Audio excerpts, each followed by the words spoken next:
আকু এবাৰ মোদী চৰকাৰ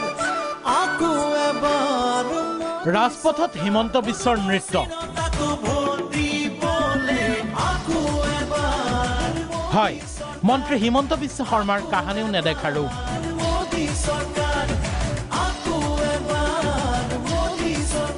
ৰাজপথেৰে সমৰ্থকৰ সৈতে পদযাত্ৰাত নাচি নাচি অগ্ৰসৰ হিমন্ত বিশ্ব শৰ্মা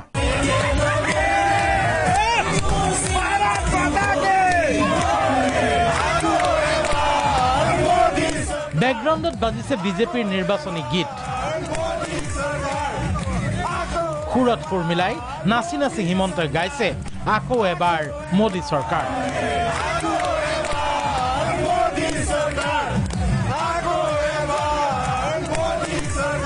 তেজপুৰ চহৰৰ মাজমজিয়াত তেজপুৰ লোকসভা সমষ্টিৰ বিজেপি প্ৰাৰ্থী পল্লৱ লোচন দাসৰ হৈ হিমন্তৰ ৰোড শ্ব'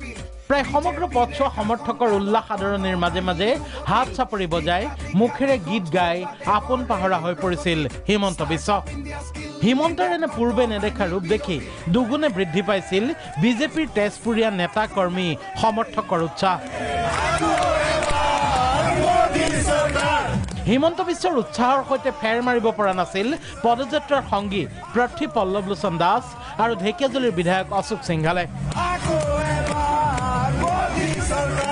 সমগ্ৰ পথছোৱা একেই উৎসাহেৰে নাচি বাগি হাত চাপৰি বাই অতিক্ৰম কৰিলে হিমন্ত বিশ্বই মাজে মাজে সোমাই পৰিল সমৰ্থকৰ মাজত গ্ৰহণ কৰিলে সম্ভাষণ বুধবাৰে হিমন্তৰ এই ভিডিঅ' মুহূৰ্ততে ভাইৰেল হৈ পৰিল তাৰ পাছত হিমন্তৰ সমৰ্থক হওক বা বিৰোধী সকলোৰে চৰ্চাৰ বিষয় হৈ পৰিল নিৰ্বাচনী বতৰত হিমন্ত বিশ্বৰ এই নাচোন প্ৰশ্ন হৈছে হিমন্ত বিশ্বৰ নৃত্যই নিশ্চিত কৰিবনে তেজপুৰত পল্লৱ লোচনৰ বিজয় তেজপুৰৰ পৰা সঞ্জীৱ হাজৰিকাৰ সহযোগত news desk report Prag news